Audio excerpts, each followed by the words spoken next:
நாடாளுமன்ற சபாநாயகர் பதவி தொடர்பாக கடும் போட்டி நிலவி வந்தது. பாரதிய ஜனதா கட்சி சார்பில் ஒருவரை சபாநாயகர் ஆக்க வேண்டும் என கட்சி மேலிடம் முடிவு எடுத்துள்ளது. இந்த சூழ்நிலையில் ஐக்கிய ஜனதா தளம் தலைவர் நிதிஷ்குமாரும் தெலுங்கு தேசம் கட்சி தலைவர் சந்திரபாபு நாயுடுவும் சபாநாயகர் பதவியை குறிவைத்தனர். இவர்கள் இருவரும் சபாநாயகர் பதவி கேட்டு முயற்சி செய்தால் இந்தியா கூட்டணி பின்னணியில் இருந்து உதவிகள் செய்யும் என்றும் பேசப்பட்டு வந்தது. இந்த நிலையில் ஏற்கனவே எங்களுக்கு சபாநாயகர் பதவி தேவையில்லை என நிதிஷ்குமார் ஒதுங்கிவிட்டார். தற்பொழுது சந்திரபாபு நாயுடுவும் எங்களுக்கு சபாநாயகர் பதவி தேவையில்லை என தெரிவித்துள்ளார். நேற்று முன்தினம் தெலுங்கு தேசம் கட்சியின் ஆலோசனை கூட்டம் நடைபெற்றது. இந்த கூட்டத்தில் கலந்து கொண்ட சந்திரபாபு நாயுடு பேசும்போது உள்துறை அமைச்சர் அமித்ஷா என்னிடம் போனில் பேசினார். அவர் பேசும்போது சபாநாயகர் பதவி குறித்து என்னிடம் ஆலோசனை நடத்தினார்.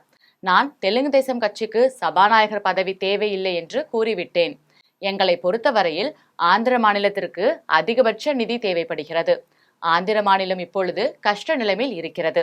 எனவே எங்கள் மாநிலத்திற்கு அதிகப்படியாக நிதி ஒதுக்கி பாருங்கள் என்று கேட்டுக்கொண்டேன். என்னை பொறுத்தவரையில் பதவிகள் முக்கியமல்ல. ஆந்திர மாநிலத்தின் நலன் மீதுதான் நான் அக்கறை வைத்துள்ளேன். எனவே டெல்லி மேலிடம் மூலமாக நமக்கு தேவையான நிதிகளை பெறுவதுதான் எனது நோக்கமாக இருக்கிறது. ஆகவே சபாநாயகர் பதவி தேவையில்லை என கூறிவிட்டேன் என்று தெரிவித்துள்ளார்.